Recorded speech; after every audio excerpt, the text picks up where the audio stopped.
सभी विद्यार्थियों को वंदे मातरम। मैं विकास श्रीवास्तव विक्रमादित्य आईएएस गोरखपुर के यूट्यूब चैनल पर आपका स्वागत करता हूं। तैयारी समीक्षा अधिकारी की प्रश्नों के माध्यम से इतिहास का पूरा श्रृंखला मैंने कंप्लीट कर दिया है।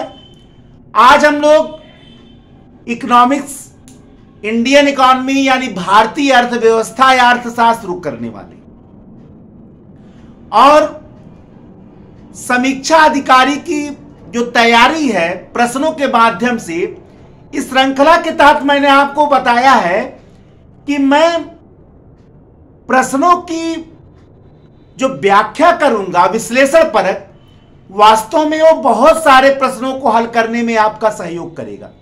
मैंने आपको यह भी बताया है कि प्रश्न तो मेरे लिए बस विश्लेषण का एक माध्यम है और इन्हीं माध्यम से मैं आपके बहुत सारे प्रश्नों को आपके हल करने के में आपको सक्षम बनाऊंगा। बस यही मेरा उद्देश्य है। प्रश्न मात्र विश्लेषण का एक माध्यम है। तो इसी श्रृंखला में इतिहास को कंप्लीट करने के बाद, हिस्ट्री कंप्लीट करने के बाद, आज मैं इकोनॉमिक्स शुरू कर रहा हूं, भारतीय अर्थव्यवस्था। तो आज पहला लेक्चर हम लोग लेते हैं।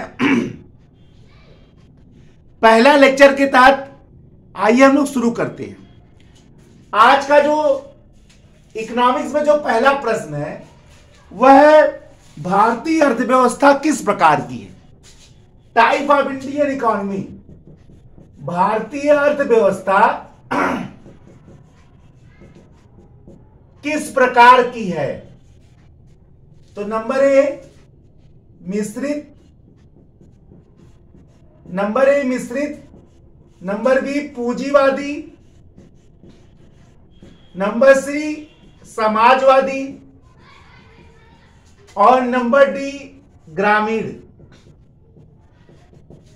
आपको यह बताना है कि भारत की अर्थव्यवस्था का स्वरूप कैसा है। भारत की अर्थव्यवस्था मिश्रित है यानी मिक्स्ड, कैपिटलिस्ट यानी पूंजीवादी या समाजवादी या ग्रामीण है। भारत की अर्थव्यवस्था जो है वो मिश्रित अर्थव्यवस्था है। अब सबसे पहले प्रश्न ये उठता है कि मिश्रित अर्थव्यवस्था का मतलब क्या होता है। देखिए,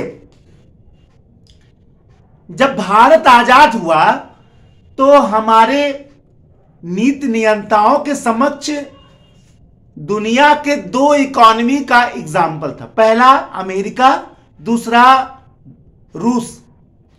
अमेरिका में पूंजीवाद था और रूस में समाजवाद था। कैपिटलिज्म के साथ उस समय अमेरिका दुनिया का सर्वोच्च शक्ति था, लेकिन वहां पूंजीवाद था। पूंजीवाद मतलब व्यक्तिगत संपत्ति का साम्राज्य। बाजार के नियम ही पूरी अर्थव्यवस्था को संचालित करेंगे। भारत जो सैकड़ों वर्ष की गुलामी के बाद आजाद हो रहा था, जहां लोगों की अपेक्षाएं, लोगों की इच्छाएं, लोगों की जरूरतें अनंत थी, केवल देश की अर्थव्यवस्था को निजी संपत्ति के हाथ में या निजी उद्योगपतियों के हाथ में छोड़ना, जैसा कि कैपिटलिज्म में होता है, वह संभव नहीं था। दूसरी ओर समाजवाद था, राज्य नियंत्रित अर्थव्यवस्था जिसमें पूरे संपत्ति का राष्ट्रीयकरण हो जाता। यहां तक कि जो देश के बहुत सारे बड़े बड़े पूंजीपति थे, उनके समाप्ति का भी क्रम प्रारंभ होता। जैसे 1917 में जब रूस की क्रांति हुई और दुनिया की सबसे पहली समाजवादी सरकार की स्थापना हुई, जैसा हुआ लेनिन, और लेनिन के बाद आए स्टालिन ने लाखों पूंजीपतियों को समाप्त कर दिया। ना ही भारत पूंजीवाद के संदर्भ में व्यक्तिगत संपत्ति को अपना सकता था और ना ही समाजवाद के संदर्भ में केवल और केवल राज्य आधारित अर्थव्यवस्था को अपना सकता था। दोनों की सीमाएं थी। इसीलिए हमारे नीति नियंताओं ने दोनों के मिश्रित रूप को अपना लिया, जिसको कहा गया मिश्रित अर्थव्यवस्था, मिक्स्ड इकोनॉमी। मतलब सार्वजनिक और निजी सार्वजनिक माने सरकारी, पब्लिक सेक्टर, निजी यानी प्राइवेट। पब्लिक सेक्टर और प्राइवेट सेक्टर दोनों का सह अस्तित्व, सार्वजनिक क्षेत्र और निजी क्षेत्र का सह अस्तित्व, इसी को क्या बोलते हैं? मिश्रित अर्थव्यवस्था। तो भारत के नीति नियंताओं ने सार्वजनिक और निजी क्षेत्र के सह अस्तित्व को अपनाया, जिसको कहा जाता है मिश्रित अर्थव्यवस्था। मिश्रित अर्थव्यवस्था का पूरा व्याख्या मैंने आपको कर दिया, जिसको कम नहीं समझ में आया होगा आज तक वो भी समझ गया होगा, ठीक है ना। नेक्स्ट प्रश्न है, भारत का कौन सा क्षेत्र बचत में सर्वाधिक योगदान करता है? भारत में जो बचत है वो बचत में सर्वाधिक योगदान कौन करता है बचत के क्षेत्र में? तो नंबर ए हो गया बैंकिंग, निर्यात, घरेलू, निजी। बैंकिंग, निर्यात, सी घरेलू, और नंबर डी निजी क्षेत्र। तो उत्तर होगा घरेलू क्षेत्र। भारत में जितना भी बचत होता है, वो बचत सबसे ज्यादा कहां होता है? घरेलू क्षेत्र। अब वो घरेलू क्षेत्र में चाहे जमीन जायदाद के रूप में हो, चाहे सोना चांदी के रूप में हो, चाहे बैंक बैलेंस जो भी हो, लेकिन भारत में सबसे ज्यादा जो बचत का क्षेत्र है वो घरेलू क्षेत्र में ही होता है। याद रखिएगा, सबसे ज्यादा जो हमारा बचत आज भी भारत में वो घरेलू क्षेत्र में ही है। याद रखिएगा इसको, कोई भारत इतना गरीब देश नहीं है। नेक्स्ट है, यहां ऑप्शन में ये दिया हुआ है, निम्न में से किस एक के से समावेशित विकास को बढ़ाने की आशा नहीं की जा सकती? यानी कौन सी ऐसी क्रिया इसमें होगी जिससे हम समावेशी विकास, जो इंक्लूसिव ग्रोथ होता है, वो प्राप्त नहीं कर पाएंगे? सबसे पहला है राष्ट्रीय आय की ऊंची वृद्धि दर। जो राष्ट्रीय आय की ऊंची वृद्धि दर, वो नंबर ए। नंबर बी है ग्रामीण विकास, नंबर सी है कृषि विकास, और नंबर डी है कृषि को पर्याप्त साख। कृषि को पर्याप्त साख। अब ये बताने का यहां प्रश्न है कि इंक्लूसिव ग्रोथ, समावेशी विकास का मतलब क्या है? विकास की एक ऐसी प्रक्रिया जो सभी को साथ लेकर चले, यानी विकास के पायदान में ऐसे लोग जो अभी तक छूट गए थे, सबसे निम्न तबके को लोग जो अभी तक छूट गए थे विकास की प्रक्रिया में, उनको भी साथ लेकर चलना है। तो जरा देख लीजिए, ग्रामीण विकास बिल्कुल निचले पायदान तक जाएगा, कृषि विकास भी निचले पायदान तक जाएगा। गरीब लोग, ज्यादातर कृषि वाले लोग अभावग्रस्त नहीं है। कृषि को पर्याप्त साख भी जाएगा, लेकिन राष्ट्रीय आय की वृद्धि दर की, राष्ट्रीय आय की ऊंची वृद्धि दर, जो पहला ऑप्शन है, राष्ट्रीय आय की जो ऊंची वृद्धि दर है, वो जाहिर सी बात है इंक्लूसिव ग्रोथ को कभी नहीं आगे बढ़ाती। किसका राष्ट्रीय आय हो रहा है? राष्ट्रीय आय जो आप देखते हैं, जो NNP at the factor cost, राष्ट्रीय आय, उसमें बहुत बड़ा आय भारत के टॉप के लोगों का है। राष्ट्रीय आय इस बात को नहीं बता रहा है कि उसमें हर व्यक्ति का आय बढ़ रहा है। जाहिर सी बात है, राष्ट्रीय आय ऐसे लोगों के आय को बता रहा है सबसे ज्यादा, जो भारत के टॉप रईस के लोग। उसमें तो एक अमीर से गरीब और गरीब से गरीब व्यक्ति का भी आय जोड़ के रखे हैं। अगर रिक्शा चला रहा, उत्पादक श्रम कर रहा, उसका भी आप जीडीपी जोड़ लिए हैं, उसका भी आप राष्ट्रीय आय में जोड़ लिए हैं। किसी राष्ट्र के अंदर, किसी राष्ट्र के नागरिकों द्वारा एक वर्ष के अंदर उत्पादित वस्तुओं और सेवाओं के अंतिम मौद्रिक मूल्य को राष्ट्रीय आय कहते हैं। जो भी पैसा कमा लिया, जिसका आय का मूल्य आ गया, वो राष्ट्रीय आय हो गया। तो उसमें तो मुकेश अंबानी और रिक्शा चालक दोनों का संबंधित है। तो उसके विधि से आपको पता चल जा रहा है कि राष्ट्रीय कि रिक्शा चालक करोड़पति हो गया। जाहिर सी बात है। और कुछ दिन पहले मानव विकास रिपोर्ट ने यह बता दिया था कि जीडीपी के विकास दर का आम जनता पे कोई प्रभाव नहीं। अगर मानव विकास रिपोर्ट जो आता है यूएनडीपी के माध्यम से, उसको देखिए तो उसने सिद्ध भी किया था कि जो जीडीपी यानी जो राष्ट्रीय आय जो लगाते हैं, वो आम जो विकास की दर आप बताते हैं, उसका आम जनता के डेवलपमेंट में कोई प्रभाव नहीं। नेक्स्ट है, चौथा प्रश्न है, किसान क्रेडिट कार्ड योजना किसानों को उनके छोटे छोटे जरूरतों को पूर्ति करने के लिए जो धन की व्यवस्था है, मनी की व्यवस्था है, वो किसान क्रेडिट कार्ड योजना से किया गया। ये कब शुरू किया गया? ये बहुत इंपॉर्टेंट प्रश्न है। Number A 1998-99, number B 1999-2000, 1999-2000, number C 2001-2002, 2001-2002 और नंबर डी 2000-2001, 2000-2001। तो किसान क्रेडिट कार्ड का जो प्रारंभ किया गया था वो 1998-99 में शुरू किया गया। कब किया गया था? 1998-99। ये याद रखिएगा। अच्छा, एक बात और हम आपको बताएं, चाहे वो यूपी स्तर के जितने भी एग्जाम होते हैं, उसमें डेट से संबंधित प्रश्न बहुत दे देता है।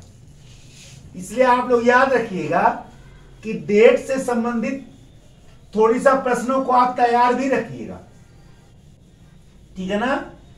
ऐसा नहीं है कि आपको लगे कि अरे सिविल सेवा की परीक्षा है तो डेट से संबंधित प्रश्न आ ही नहीं सकते हैं।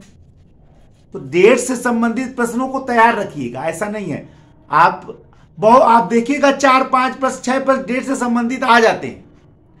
तो आप डेट की तैयारी एक लंबा लिस्ट बनाकर हर क्षेत्र में, चाहे वो हिस्ट्री हो, चाहे वो पॉलिटी हो, मैं ये नहीं कह रहा हूं कि आप जीके टाइप का तैयारी करिए, मैं नहीं कह रहा हूं, लेकिन ये भी नहीं है कि आप बिल्कुल उसको नजरअंदाज कर दीजिए, क्योंकि आप देख लीजिएगा 2, 4, 5 प्रश्न डेट से जरूर आ जाते हैं। चाहे वो जिस क्षेत्र में हो, चाहे इकोनॉमिक्स में हो, चाहे पॉलिटी में हो, चाहे जहां भी हो, आ जाता है तो आपके लिए समस्या खड़ा हो जाएगा। पता चला आप सोच गए सिविल सेवा का तैयारी है, वनडे का कहां है, लेकिन आ जाता है, ठीक है ना? इसलिए इसको ध्यान दीजिएगा। किसी फार्म के चल लागत पूंजी, फार्म माने कृषि क्षेत्र की बात हो रही है, किसी फार्म के चल लागत पूंजी में कौन सा शामिल नहीं है? किसी फार्म के चल लागत जो लगातार करंट खर्चा है, चल लागत पूंजी में शामिल नहीं है। किसी फार्म की शामिल है नहीं पूछ रहा, बता रहा है शामिल नहीं है। जैसे आप खेती कर रहे हैं तो आपके करंट खर्चा में कौन शामिल नहीं? नंबर ए बीज, नंबर बी उर्वरक, नंबर सी सिंचाई और नंबर डी भू राजस्व।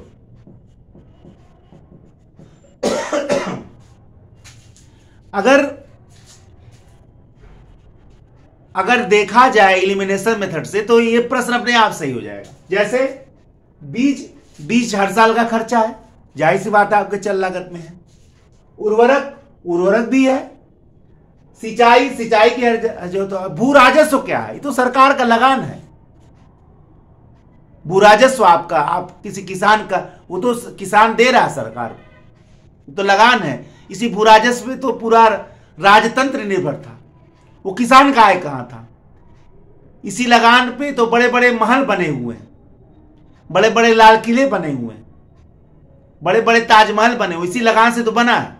तो किसान का खर्च कहाँ आ गया? भू राजस्व जो वो करंट खर्चा नहीं है, वो तो लगान है सरकार का है, हालांकि किसान ही देता था, लेकिन वो करंट खर्चा नहीं है। ठीक है ना? तो भूमि राजस्व नहीं है, बाकी जो है वो उसके चल लागत में खर्चा होता है। ठीक है ना? नेक्स्ट है स्वतंत्र भारत की प्रथम औद्योगिक नीति। स्वतंत्र भारत की प्रथम औद्योगिक नीति कब आई? स्वतंत्र भारत की प्रथम औद्योगिक नीति किस सन में लागू हुई? 1948, 1950, 1951, 1951 और 1956। स्वतंत्र भारत की जो पहली औद्योगिक नीति थी वो कब आई? पहली बात हो रही है, तो उत्तर होगा 1948। 1948 में भारत की प्रथम औद्योगिक नीति आई थी।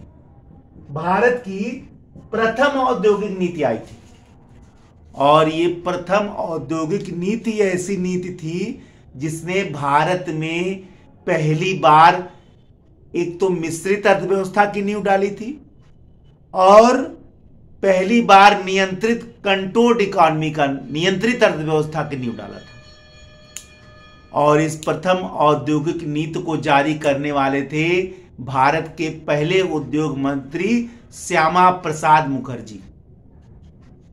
भारत के पहले उद्योग मंत्री श्यामा प्रसाद मुखर्जी ने भारत की प्रथम औद्योगिक नीति 1948 में जारी की थी, घोषित की थी। क्लियर हो गया? ये प्रश्न बहुत इंपॉर्टेंट है, आप याद रखिएगा। अच्छा, भारत की जो स्टील प्लांट है, चाहे वो भिलाई वाला है, चाहे राउरकेला वाला है, चाहे दुर्गापुर वाला है, चाहे बोकारो वाला है, स्टील प्लांटों का हमको मिलाना है, मिलान करना है, और ये भी हम बता देंगे कि किस देश के सहयोग से ये स्टील प्लांट बने। तो आइए देखा जाए, मिलान जरा किया जाए। भिलाई, अगला क्वेश्चन मिलान करने के लिए दिया है। भिलाई, बोकारो, भिलाई, बोकारो, दुर्गापुर, दुर्गापुर, राउरकेला, राउरकेला। सामने जिससे मिलान करना है वो है छत्तीसगढ़, छत्तीसगढ़, झारखंड, उड़ीसा, पश्चिम बंगाल। झारखंड,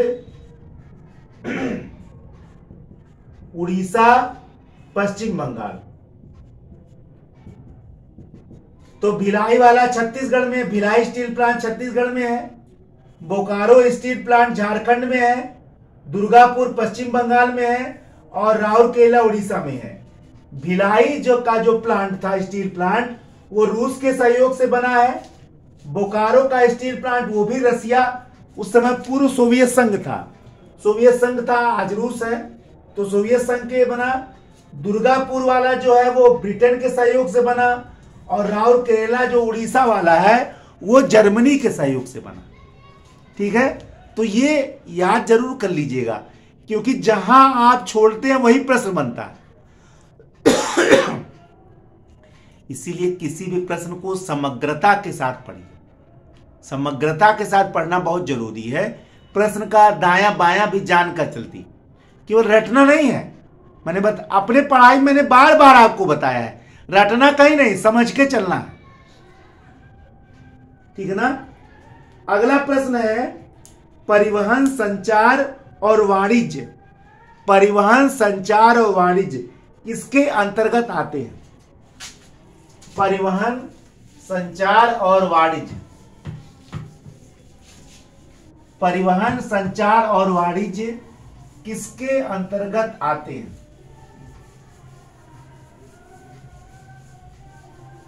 परिवहन, संचार और वाणिज्य। तो नंबर ए प्राथमिक, नंबर ए प्राथमिक, नंबर बी द्वितीयक, नंबर सी तृतीयक, नंबर डी चतुर्थक। ठीक है ना भाई? कृषि और कृषि से संबंधित जो भी क्षेत्र है वो प्राइमरी सेक्टर है, उद्योगों से संबंधित जो भी क्षेत्र है वो सेकेंडरी सेक्टर है, और जो संचार, बैंकिंग, बीमा यानी सेवा क्षेत्र, सर्विस सेक्टर जो है वो किससे संबंधित, तृतीय क्षेत्र से संबंधित। तो जाहिर बात है, यहाँ क्या पूछा है, परिवहन, संचार, वाणिज्य, यानी ये सेवा क्षेत्र है, और सेवा क्षेत्र किससे संबंधित है, तृतीय क्षेत्र से संबंधित, टर्शियरी सेक्टर। क्लियर हो गया। तो तो तीनों ऐसे याद करिएगा भाई, कृषि और कृषि संबंधित जो भी क्षेत्र है प्राइमरी सेक्टर है, इसके अलावा जो उद्योग, वो भी जो भी कारखाने वगैरह है वो द्वितीय क्षेत्र से संबंधित है, और जो सेवा क्षेत्र है बीमा, बैंकिंग और ये सारी चीज जो है वो तृतीय क्षेत्र, तो तृतीय क्षेत्र से संबंधित है। नेक्स्ट है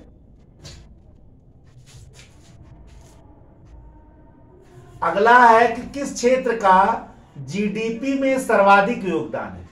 जीडीपी में सर्वाधिक योगदान यानी प्राइमरी, सेकेंडरी, टर्सरी, भारत के किस क्षेत्र का जीडीपी यानी सकल घरेलू उत्पाद में सबसे ज्यादा योगदान है। प्राथमिक क्षेत्र, द्वितीय क्षेत्र, तृतीय क्षेत्र। तो सही उत्तर क्या होगा, तृतीय क्षेत्र। टर्शियरी सेक्टर का किसी जमाने में आजादी के समय प्राइमरी सेक्टर का जीडीपी में सबसे ज्यादा योगदान था, लेकिन दुर्भाग्य का बात यह था कि जो प्राइमरी सेक्टर, जो कृषि क्षेत्र भारत के सबसे बड़ी जनसंख्या का भार वहन करता है, जीडीपी में आज उसका सबसे कम योगदान है। भारत एक कृषि प्रधान देश है, उसके बावजूद भारत में टर्शियरी, प्राथमिक क्षेत्र का, प्राइमरी सेक्टर का भार जो है धीरे धीरे डिक्रीज कर रहा है, और टर्शियरी क्षेत्र जो था, तृतीय क्षेत्र, संचार, जो आज सबसे ज्यादा हो गया, वो पहले कम था और धीरे धीरे बढ़ता चला गया। भारत जैसे देश में ऐसा नहीं होना चाहिए। उद्योगों और सेवा क्षेत्र का विकास कोई डेवलपमेंट नहीं है। मनुष्य कंप्यूटर बैठ के नहीं खाएगा, खाएगा तो अनाज। इसलिए अनाज का उत्पादन, कृषि क्षेत्र खुशहाली का क्षेत्र होना चाहिए, सबसे आय वाले लोग वहां होने चाहिए। लेकिन दुर्भाग्य की बात है, सबसे आय वाले लोग तो तृतीय क्षेत्र में है। आप तय कर लीजिए कि कोई बैंक कंपनी अगर प्राइवेट है तो किसी गरीब के हाथ में है, कोई टेलीफोन सेवा क्षेत्र है तो किसी गरीब के हाथ में है, कोई मोबाइल कंपनी किसी गरीब के हाथ में है। जहां सबसे कम लोग हैं, जहां एक मालिक है, वो सबसे धनी क्षेत्र है, और जिसमें सबसे ज्यादा बड़ी जनसंख्या जी रही है वो गरीब क्षेत्र है, पिछड़ा क्षेत्र है। जैसे कृषि, भारत की 68% जनसंख्या गांव में रह रही, पुराने जमाने से बता रहा हूं, और ज्यादातर वो किस पर आधारित है, कृषि पर आधारित। ठीक है ना। आइए नेक्स्ट क्वेश्चन लिया जाए। वार्षिक आर्थिक समीक्षा तैयार करने के लिए उत्तरदायी है। जो एनुअल सर्वे आता है, आर्थिक समीक्षा जो जारी करता है, वो किसके द्वारा जारी किया जाता है। आर्थिक समीक्षा बहुत इंपॉर्टेंट प्रश्न है।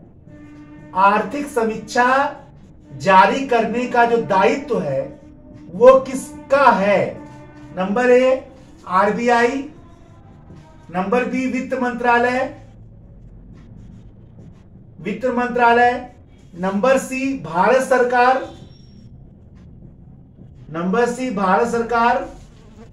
नंबर डी सीएसओ, केंद्रीय सांख्यिकी संगठन। भारत में राष्ट्रीय आय को निर्धारित करने का किसका कार्य है। तो सही उत्तर होगा वित्त मंत्रालय। वित्त मंत्रालय जो है वो क्या करता है, वो वार्षिक एनुअल सर्वे जारी करता है हर साल कि क्या विकास दर रहा, किसमें क्या खर्चा हुआ। आप देखते होंगे सबसे पहले आर्थिक समीक्षा, फिर बजट पेश होता है। तो आर्थिक समीक्षा जारी करने का जो श्रेय है या दायित्व है वो किसके अंदर पास है, फाइनेंस मिनिस्ट्री यानी वित्त मंत्रालय के हाथ में।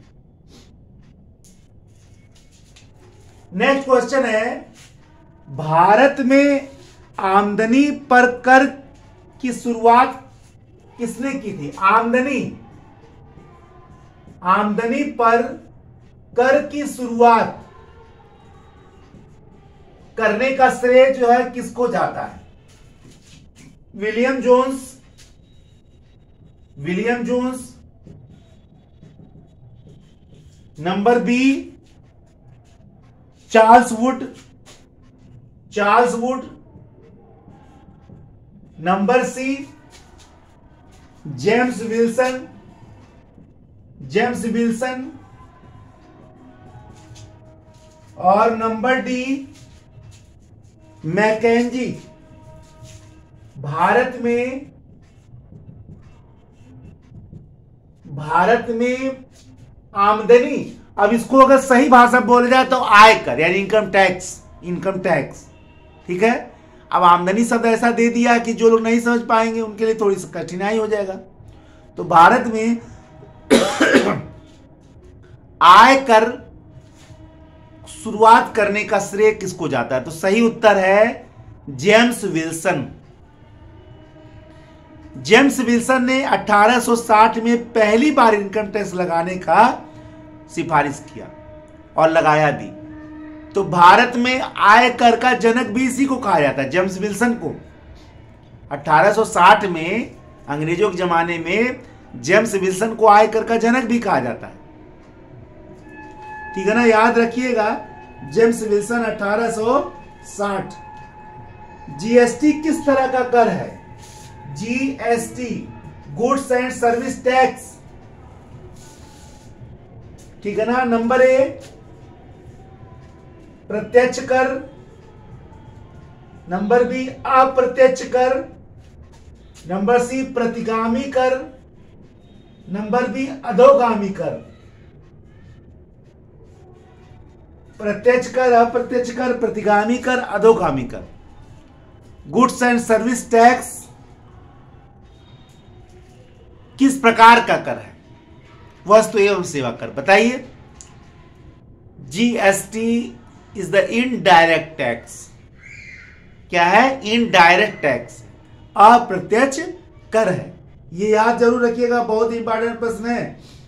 और 1 जुलाई 2017 से पूरे भारत में, डेट जरूर याद कर लीजिए, 1 जुलाई 2017 से पूरे भारत में जीएसटी लागू कर दिया गया, गुड्स एंड सर्विस टैक्स, याद रखिएगा।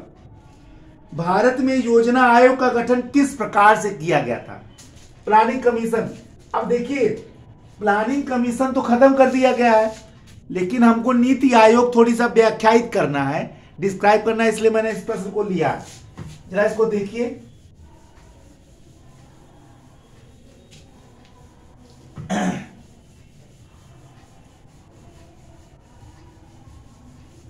भारत में योजना आयोग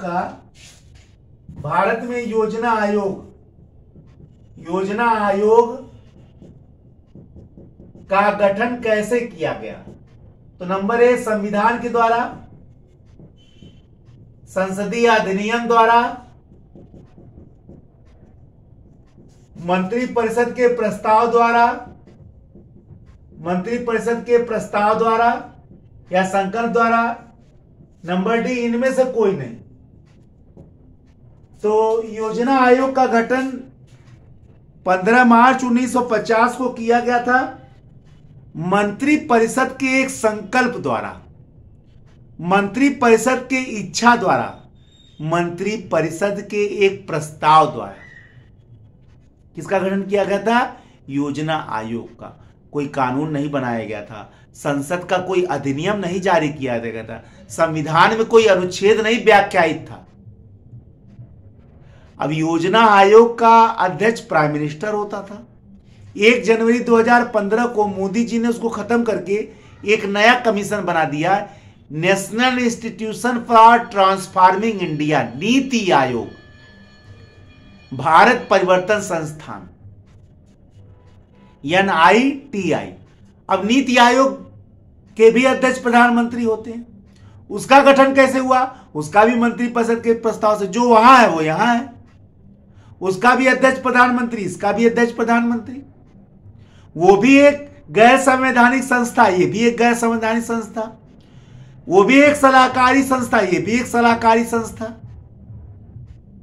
ये कॉमन जन शब्द है, इसीलिए मैंने इसको लाया इस चैप्टर, कोई कंफ्यूजन न रह जाए। जैसे नीति आयोग वैसे योजना आयोग। अंतर ये है कि किसी जमाने में भारत की जो पंचवर्षीय योजनाएं थी उसको योजना आयोग बनाता था, लेकिन नीति आयोग योजना कोई निर्माण नहीं करता।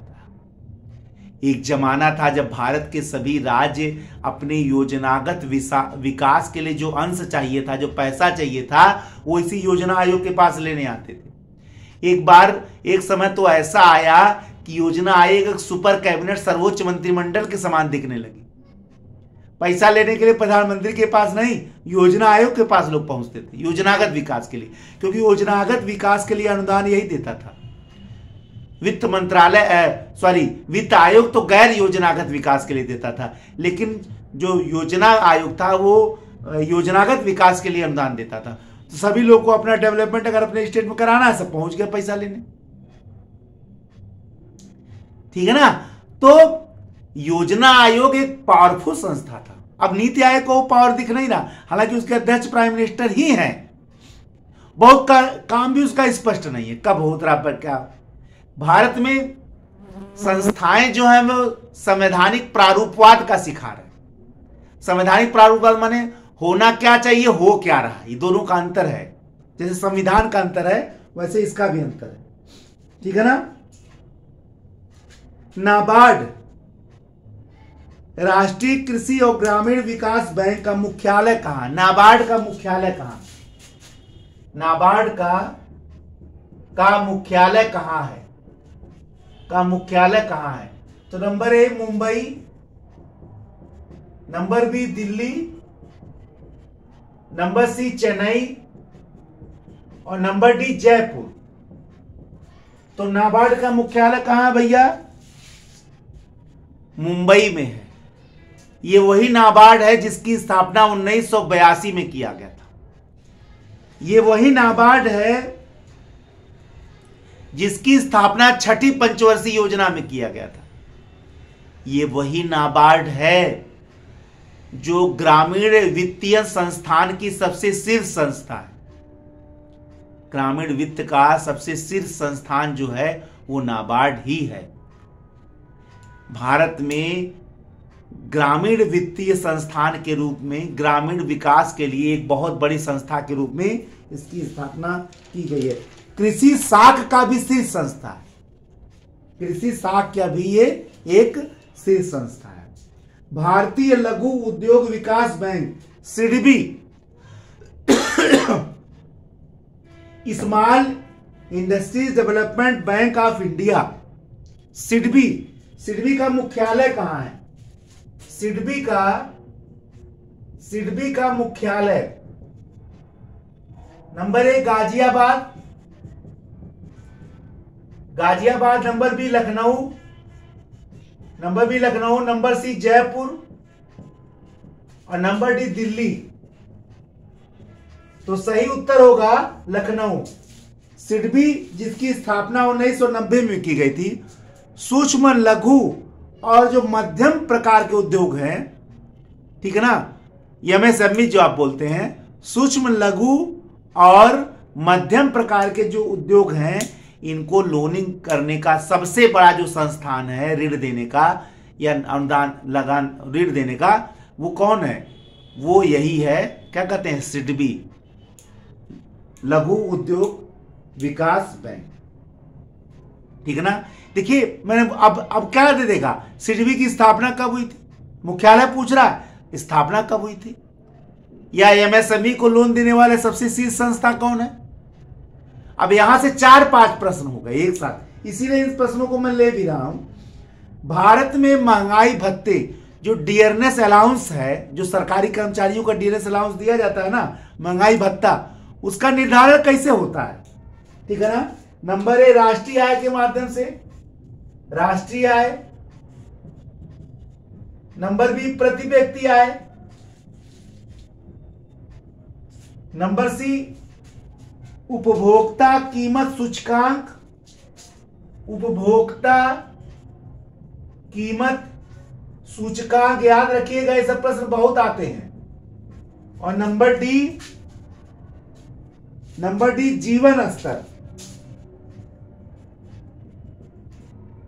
तो किस आधार पे डियरनेस अलाउंसेस यानी जो महंगाई भत्ता मिलता है सरकारी कर्मचारियों को, किस पर निर्धारित होता है? तो सही उत्तर होगा उपभोक्ता कीमत सूचकांक। उपभोक्ता कीमत सूचकांक के आधार पर सरकारी कर्मचारियों का डियरनेस अलाउंसेस यानी महंगाई भत्ता जो है वो निर्धारित होता है। इस बात को हमेशा याद रखिएगा, बहुत इंपॉर्टेंट प्रश्न है, ये एग्जाम में आएगा जरूर। बैंकों के साख सृजन का नियंत्रण कौन करता है?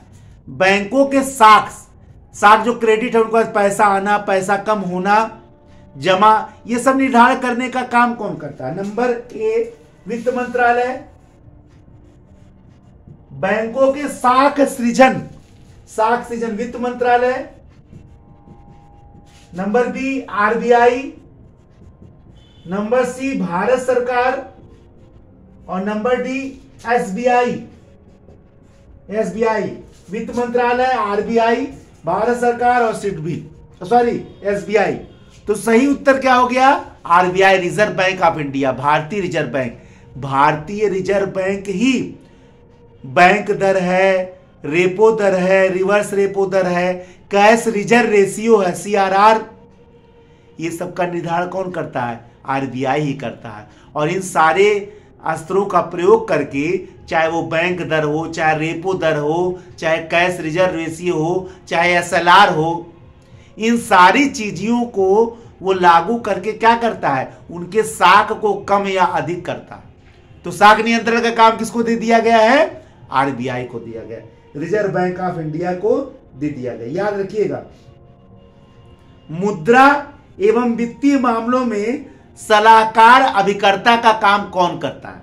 मुद्रा एवं वित्तीय मामलों में सरकार के वित्तीय अभिकर्ता और सलाहकार का काम कौन करता है? नाबार्ड, आरबीआई, एसबीआई और कोई नहीं, इसमें से कोई नहीं। जाहिर सी बात है, सरकार का जो वित्तीय सलाहकार है, सरकार का जो अभिकर्ता है, वो आरबीआई ही तो है वित्तीय मामलों में। तो उत्तर क्या होगा? Reserve bank of India. अब एक प्रश्न और आ रहा है, प्लास्टिक मनी का क्या तात्पर्य है? प्लास्टिक मनी का क्या तात्पर्य है? जरा बहुत इंपॉर्टेंट प्रश्न है, बहुत बार पूछा गया। ठीक है, प्लास्टिक मनी का मतलब क्या है, ये जानना बहुत जरूरी है।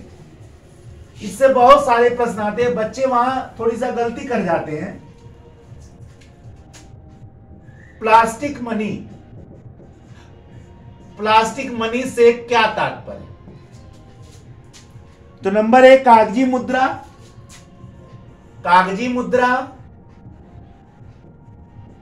Number B credit card.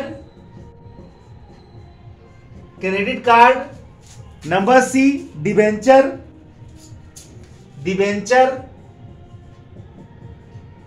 और number D share. Credit plastic money का मतलब क्या होता है? देखिए, प्लास्टिक मनी का मतलब होता है क्रेडिट कार्ड। जो बैंकों से आपको छोटे छोटे पैसे की जरूरत पूरी करने के लिए जो आप क्रेडिट कार्ड ले जाकर सामान खरीदते हैं मार्केटों में, वो credit card means plastic money. ठीक है ना? तो क्रेडिट कार्ड को ही प्लास्टिक मनी कहा जाता है। बहुत इंपॉर्टेंट, आजकल तो बहुत चल रहा है, लोग मार्केट ले जा क्रेडिट कार्ड जाते हैं, सारा सामान खरीद लाते हैं। अगला है नरसिम्हन समिति किस क्षेत्र से संबंधित है? बहुत इंपॉर्टेंट प्रश्न है। नरसिम्हन समिति किस क्षेत्र से संबंधित है? नंबर ए सेवा, नंबर ए शिक्षा, नंबर बी कर सुधार, नंबर सी बैंकिंग संरचना सुधार,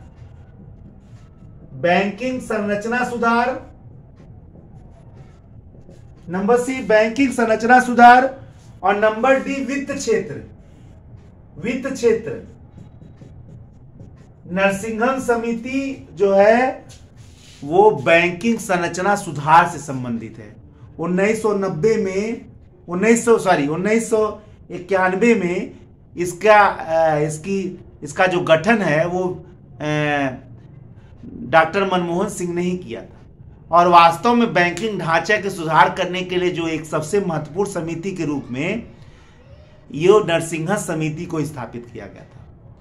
तो ये आज के प्रश्न हो गए, और मैंने आपको बताया कि इसके पीछे मेरा उद्देश्य यही है कि मैं प्रश्नों को लेकर महत्वपूर्ण तथ्यों का विश्लेषण करूं, एक प्रश्न के साथ कई सारे प्रश्न बताऊं।